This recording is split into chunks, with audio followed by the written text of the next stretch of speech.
जी students, अस्सलाम वालेकुम। क्या हाल चाल है? उम्मीद है ठीक होंगे। सब लोगों को welcome. Naveed Sabri here.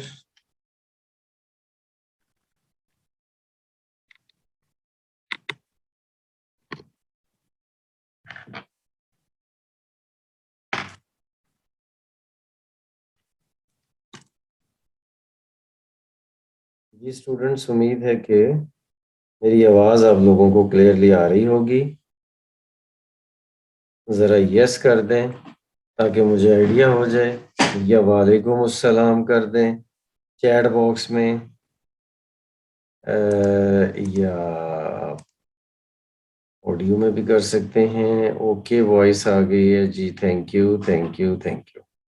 Okay जी, आप लोगों का मुझे कंफर्मेशन आ गई कि आप लोगों को मेरी आवाज़ क्लियरली आ रही है। जी, तो मैं स्टार्ट करता हूँ आज का लेक्चर हमारा।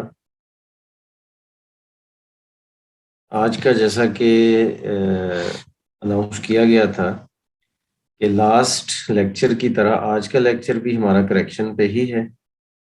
और करेक्शन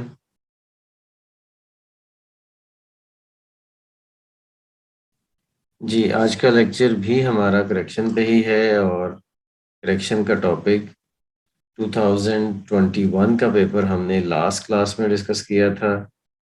अब हम 2000 CSS 2020 का जो पेपर है वो हम उसकी करेक्शन का जो क्वेश्चन है वो डिस्कस करेंगे। और उसके अलावा कुछ और सेंटेंसेस भी करेक्शन के होंगे, ताकि आपको आइडिया मिले इस हवाले से। ये करेक्शन का क्वेश्चन किसी भी पेपर में, किसी भी एग्ज़ाम में आ सकता है। तो हमारा फोकस मेनली तो CSSC के स्टूडेंट्स होते हैं, लेकिन ये कि जनरली इंग्लिश तो वही है, सेम ही है। और ये करेक्शन का क्वेश्चन किसी भी और क्लास में आ सकता है और आप लोग इससे फ़ायदा उठा सकते हैं। और यही रिकॉर्डिंग हम चूँकि यूट्यूब पे भी शेयर कर देते हैं और बाद में इसकी बेस पे क्वेश्चंस भी आपको गूगल क्लासरूम में एक्सरसाइज भी देते हैं। तो इससे काफ़ी सारे स्टूडेंट्स जो हैं वो जो क्लास ज्वाइन नहीं भी करते, वो भी कई दफ़ा देखा है कि हमें मैसेज करके अपना फीडबैक दे रहे हो। अच्छा जी, तो मैं स्टार्ट करता हूँ करेक्शन। 2020 का जो पेपर था CSS का, उसमें जो क्वेश्चंस आए वो देखिए। पहला क्वेश्चन है, I won him in the race. I won him in the race, ये था सेंटेंस। और इसको करेक्ट कर, इसमें प्रॉब्लम है ऑब्जेक्ट। क्या प्रॉब्लम है, जरा गौर करें।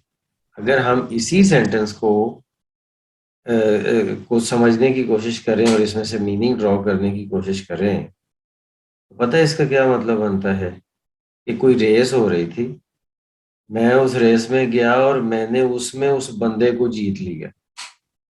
उस बंदे को जीत लिया, तो बंदे को तो नहीं जीता जाता, जाहिर है बंदे से रेस जीती होगी। ठीक है ना? ये तो ऐसे होता है कि मैं बंदा जीत के कर लिया है, जैसा कि मैंने कोई प्राइज जीता है। ऐसा नहीं है। ठीक है? तो इसलिए हिम जो ऑब्जेक्ट है, उसकी प्लेसमेंट का प्रॉब्लम है, उसके मीनिंग का प्रॉब्लम है। तो ऑब्जेक्ट का असल में प्रॉब्लम है इसमें।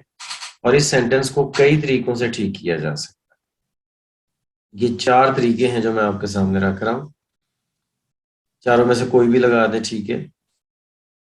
आई won the race against him, ये भी ठीक है। I won the race against him, ये भी ठीक है। इसमें क्या है कि वॉन के बाद द रेस है, अगेंस्ट हिम के मैंने उसके खिलाफ रेस जीती, यानी कि उससे रेस जीती। मेरा मुकाबला उससे था, हिम के साथ, और मैंने उससे रेस जीत ली। अच्छा, दूसरा तरीका ये हो सकता है कि I won against him in the race, कि मैं उसके खिलाफ जीत गया, रेस में मैं उसके खिलाफ जीत गया, ये भी हो सकता है। I won him the race, हाँ ये भी एक तरीका हो सकता है। I won him the race इसका क्या, थर्ड वाला, इसका एक डिफरेंट मीनिंग बनेगा, लेकिन ये भी ठीक है। I won him the race का मतलब ये है कि मैंने उसके लिए रेस जीती। मतलब जैसे होता है ना कि मैंने रेस जीत के उसको डेडिकेट कर दिया, अपना प्राइज उसको दे दिया।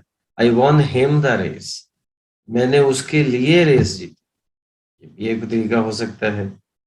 फिर in the race I won against him, ये तो सेकंड वाला ही है, सिर्फ इन द रेस हम स्टार्ट में ला रहे हैं। In the race I won against him. अच्छा जी, आमिर साहब ने चैट बॉक्स में पूछा है कि sir I won over him in the race, नहीं, विन किया जाता है अगेंस्ट, ओवर नहीं होता। इसके लिए ना प्रपोजिशन का ख्याल रखना पड़ता है, ओवर नहीं हो सकता इसके, क्योंकि विन के बाद ओवर नहीं आती प्रपोजिशन। अच्छा, सेकंड सेंटेंस जो आया था वो ये था, he said that I am playing chess, he said that I am playing chess। इसमें प्रोनाउन का प्रॉब्लम है। ठीक है, जब हम डायरेक्ट से इनडायरेक्ट में लेके जाते हैं तो हम प्रोनाउन की चेंज करते हैं। जरा देखें, he said that he was playing chess, और ये एक पहला जो प्रॉब्लम है वो तो था कि आई की जगह पे ही आना चाहिए। दूसरा ये है कि इसका टेंस भी चेंज होना है।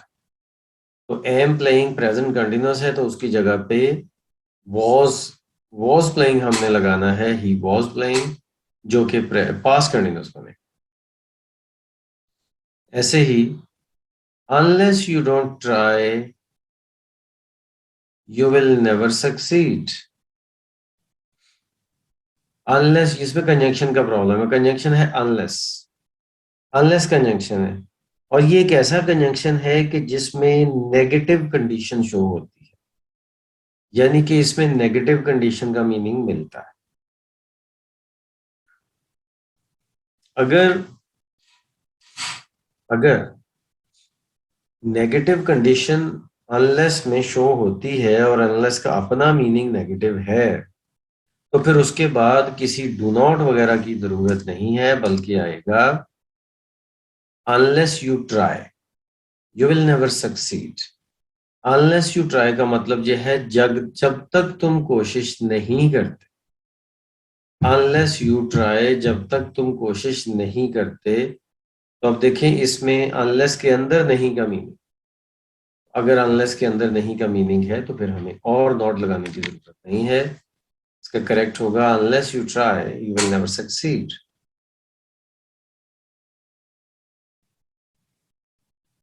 Next, he wrote with ink, इसमें प्रपोजिशन का इशू है। विद की जाए बजाय इन आएगा, he wrote in ink. Ink के लिए जब आता है ना, जब देखें जो चीज कंज्यूम होती, जो चीज कंज्यूम होती है उसके लिए इन आता है। देखें, लिखते हम पेन है, लेकिन पेन के अंदर से इंक कंज्यूम होती है ना, कंज्यूम होने का मतलब वो यूज होती है, वो यूज होते होते खत्म होती है। कंज्यूम ऐसी चीज होती है जो यूज होते होते खत्म हो रही हो, दैट इज कंज्यूम। वो उसके लिए हम कंज्यूम लिखते हैं।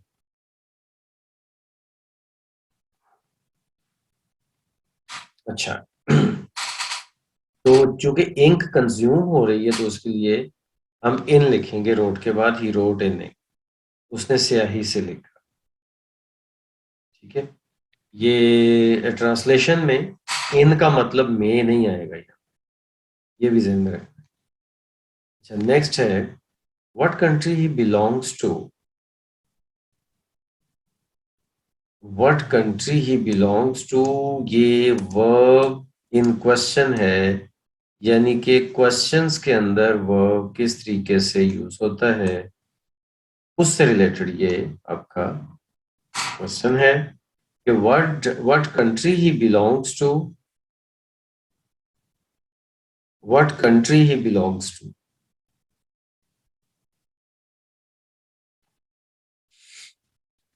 प्रॉब्लम ये है कि यहाँ एंड पे क्वेश्चन मार्क है, और अगर एंड पे क्वेश्चन मार्क है तो इसका मतलब है कि इसका पूरा पैटर्न क्वेश्चन वाला होना चाहिए, पूरा स्ट्रक्चर इसका।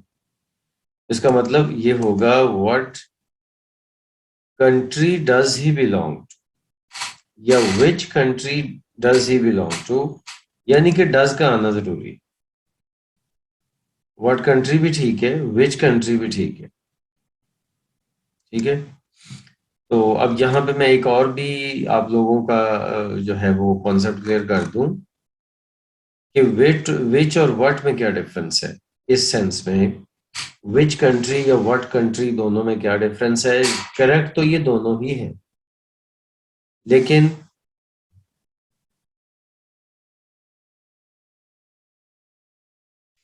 विच कंट्री हम उस वक्त बोलेंगे कि जब हमें बिल्कुल कोई आइडिया ना हो कि वो किस कंट्री से बिलोंग कर। कोई भी दुनिया का कंट्री हो सकता है, तो फिर हम व्हाट कहेंगे। ठीक है, लेकिन अगर क्वेश्चन पूछने वाला या हम हैं, अगर क्वेश्चन पूछने वाले और हमारा और हमारा अगर कुछ ना कुछ आइडिया है कि वो इन कंट्रीज से बिलोंग करता है, मतलब कुछ चंद कंट्रीज हैं जो सिलेक्टेड हैं, उनमें से अगर वो बिलोंग करता है, तो फिर विच कंट्री आए, which country does he belong to. For example आप गौर करें कि हम सऊदी अरेबिया में हैं, उम्रा करने गए हुए हैं या हज करने गए हुए हैं। अब वहां पे जाके हम, एक बंदा आया हुआ है, उससे पूछते हैं तो कि तुम किस कंट्री से हो, तो हम विच कंट्री बोलेंगे, व्हाट नहीं बोलेंगे।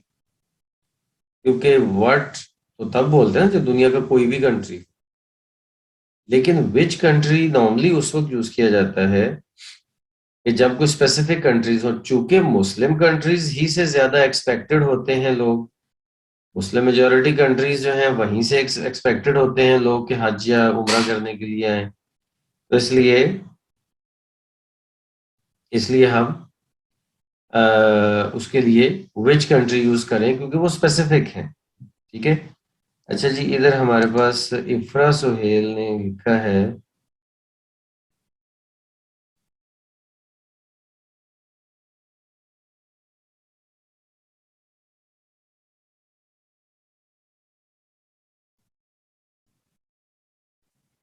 अच्छा, इफ्रा सुहेल ने पूछा है कि अगर इसमें इंक की बजाय पेन आ जाए, तो बेटा पेन चूंकि कंज्यूम नहीं होता है इसलिए विद आएगा, with pen, he wrote with pen. हो, पेन हो तो विद ही होगा, पेन हो तो विद ही होगा, लेकिन जो इंक है उसके लिए इन आएगा, क्योंकि पेन तो कंज्यूम नहीं होता ना, पेन तो सिर्फ यूज होता है। मैंने इसलिए यूज और कंज्यूम का डिफरेंस भी आपको क्लैरिफाई किया था कि जो चीज कंज्यूम होती है उसके लिए इन आएगा, पेन यूज होता है उसके लिए विद आएगा। अच्छा जी, तो ये बात भी क्लियर हो गई। अब आगे चलते हैं, नेक्स्ट वाला सेंटेंस। वह जी, when he reaches to manhood he will visit England. इसमें भी प्रेपोजिशन ही का इशू है। व्हेन ही रीचेस मैनहुड या एडल्टहुड, पॉइंट ये है कि रीच के बाद कोई प्रेपोजिशन नहीं है, रीच के बाद कोई प्रेपोजिशन नहीं आती। व्हेन ही रीचेस मैनहुड या adulthood he will visit England.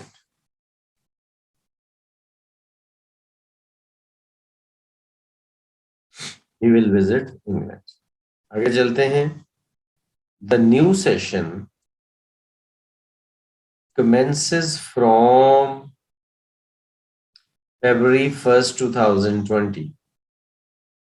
अब commences के बाद आगे एक पूरा डेट आ रही, तो commences के बाद ऑन आएगा। ये भी preposition का प्रॉब्लम है, जहन में ये रखना है आपने कि February 1 2020 ये एक डेट है। ठीक हो गया, और डेट जो एक एग्जैक्ट डेट होती 1 डे वाली, उसके साथ ऑन आता है हमेशा, उससे पहले ऑन आता है। और दूसरा एक और भी इशू है कि इसमें फरवरी के बाद फर्स्ट लिखा हुआ है, तो फर्स्ट नहीं होगा। डेट लिखने का भी एक तरीका होता है, एक से ज्यादा तरीके ठीक हैं, लेकिन ये ठीक नहीं है जो कि ऊपर वाले सेंटेंस में है। फरवरी फर्स्ट नहीं है, अगर फर्स्ट लिखना है तो फरवरी से पहले आएगी, 1 फरवरी 2020 या 1 फरवरी 2020। लेकिन अगर इधर ही इसको रखना है फरवरी के बाद ही, तो फिर उसके लिए 01 आएगा, फर्स्ट का वर्ड नहीं आएगा। डेट लिखने का एक स्टाइल है, कोई भी लेटर हो, एप्लीकेशन हो, सेंटेंस के अंदर हो, किसी भी तरह से हो,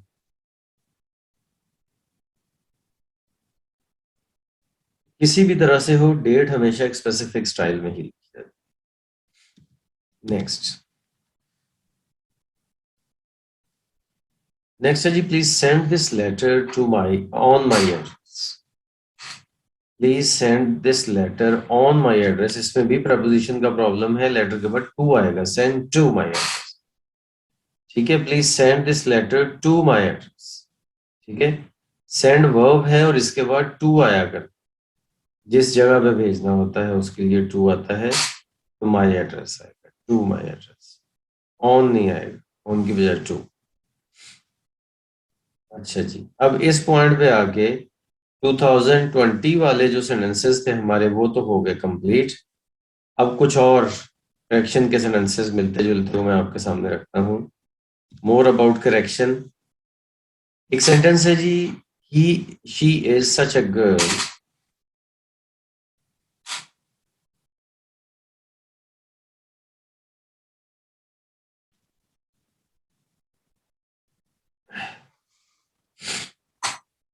आमिर सलीम साहब ने क्वेश्चन पूछा है, एट माई एड्रेस हो सकता है? नहीं जी, एट माई एड्रेस नहीं आ सकता, लेकिन आमिर साहब का पॉइंट बड़ा वैलिड है, बिकॉज सर लोकेशन स्पेसिफिक है एड्रेस। आमिर साहब, एक और हमें आपको मजीद थोड़ा सा डीप सोचना पड़ेगा। वो कैसे कि लोकेशन स्पेसिफिक है? जरा गौर करें कि एड्रेस का वर्ड लिखा है, असल एड्रेस तो नहीं लिखा। अगर होता please send this letter at 51 M block model town Lahore, पूरा एड्रेस होता तो फिर ऐड आता, क्योंकि वो एड्रेस असल में एड्रेस था। ये तो सिर्फ एड्रेस का वर्ड है ना, तो ऐड उस वक्त आता है जब वाकई एड्रेस हो, सिर्फ एड्रेस का वर्ड ना हो। ठीक हो गया? यस, लेकिन आपका पॉइंट बड़ा वैलिड है। अच्छा जी, she such a girl who never weeps, ये रिलेटिव प्रोनाउन है।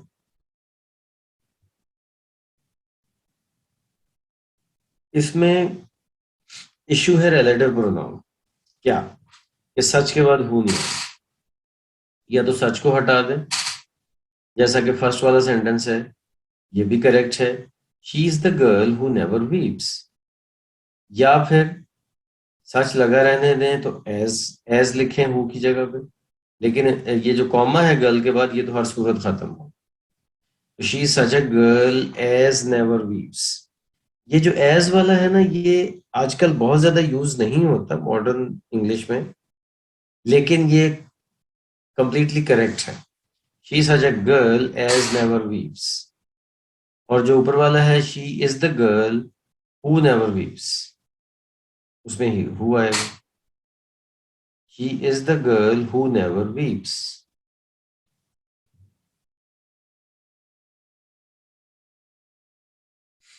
अच्छा जी, आगे चलते हैं। Many a man were going, इसका होगा many a man was going. Many a के साथ जो एक्सप्रेशन है, ये सब्जेक्ट वर्ब एग्रीमेंट का प्रॉब्लम शो कर रहा है। तो बेटा सब्जेक्ट वर्ब एग्रीमेंट का प्रॉब्लम अगर आप सही तौर पर समझना चाहते हैं, तो आप हमारे यूट्यूब चैनल पे जाएं और वहां पे सब्जेक्ट वर्ब एग्रीमेंट की प्लेलिस्ट है। तो सब्जेक्ट वर्ब एग्रीमेंट की प्लेलिस्ट पूरी आप पढ़ लें, सुन लें, समझ लें। उसमें बड़ा क्लियरली ये वाला पॉइंट भी बताया गया है तो इसलिए यहाँ पे मैनी ए अगर है सेंटेंस में, तो मैनी ए का याद रखें मीनिंग वही होता है जो मैनी का होता है।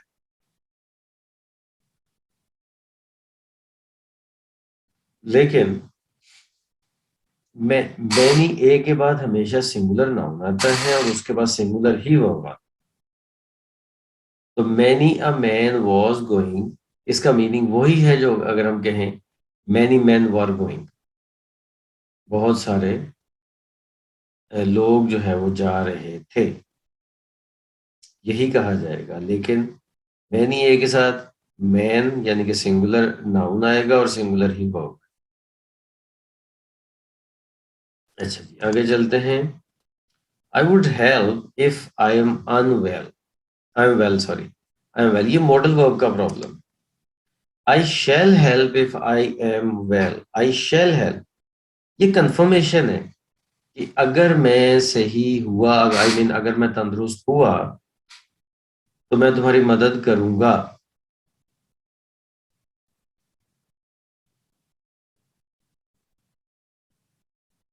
ठीक है, तो इसलिए फिर वुड की बजाय शैल आएगा, ये कंफर्मेशन देनी है ना। द न्यूज आर ट्रू गलत है, द न्यूज इज ट्रू, इसमें भी सब्जेक्ट ऑफ एग्रीमेंट का प्रॉब्लम है।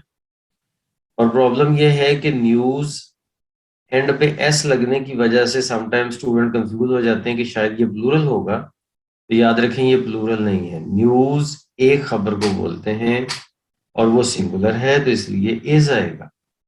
The news is true, is true. Next है जी, the peasant uprising with its many weapons, with its many weapons are easy to hear।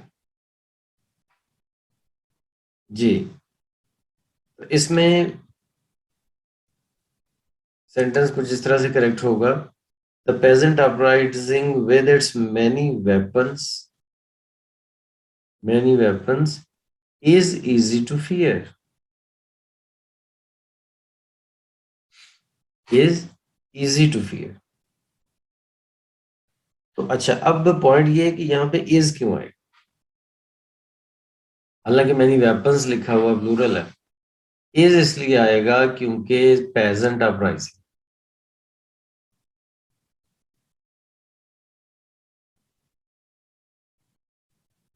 ठीक है, तो द पेजेंट अपराइजिंग ये सिंगुलर है, इसलिए इसके साथ आगे चल के इज आएगा। और ऐसे ही अगर हम देखते हैं,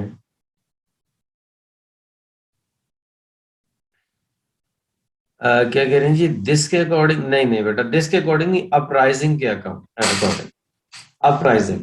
देखिए, this peasant uprising with its many weapons, असल इसमें अपराइजिंग का वर्ड है जिसकी बेस पे आगे वर्ब आना है, तो इसलिए वर्ब जो है वो सिंगुलर आ रहा है। कि बेशक बाद में अगर वेपन्स लिखा भी हुआ है तो वेपन सब्जेक्ट नहीं है ना, ये सब्जेक्ट की जगह पे यूज हो रहा है। ठीक है, तो इसलिए this peasant uprising with its many weapons is easy to fear, is easy to. आगे जी, neither the government nor the opposition are in favour of tax reforms. ठीक है, neither the government nor the opposition are in favour of tax reform.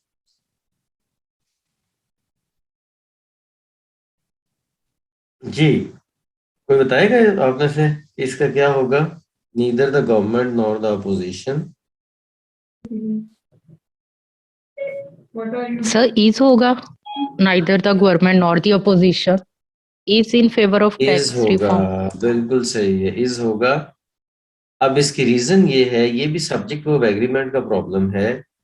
इसकी reason ये है कि और या नॉर के बाद वाले सब्जेक्ट के मुताबिक वो आता है, तो चूंकि द अपोजिशन सिंगुलर है इस वजह से इज आएगा।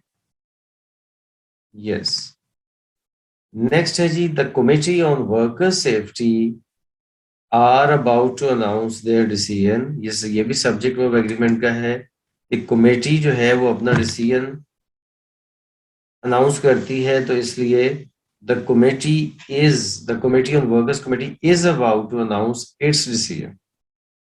इज और इट्स आएगा, आर और देयर नहीं आएगा।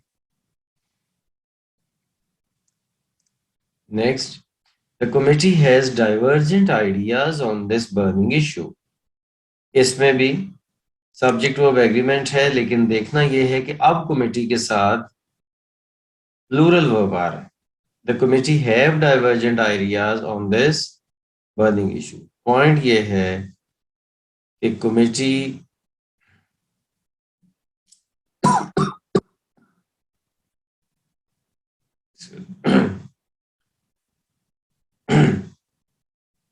पॉइंट ये है कि कमेटी एक कलेक्टिव नाउन है, ठीक है।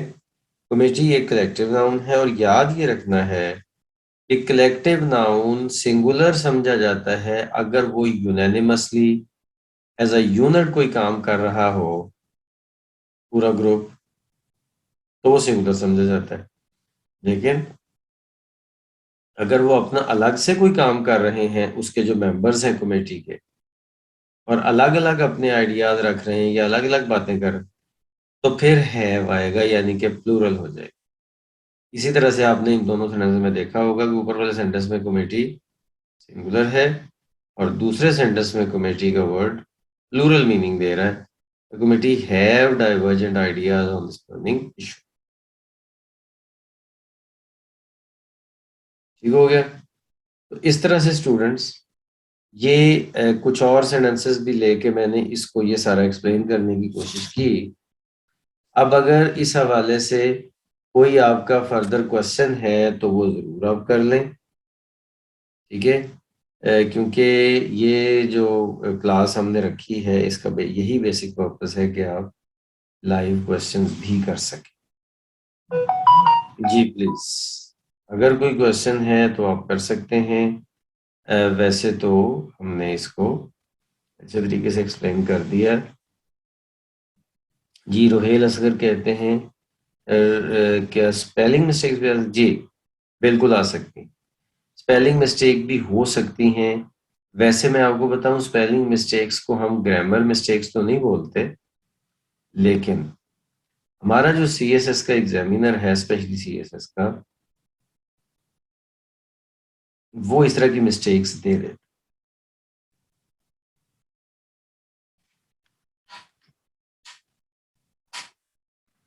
जी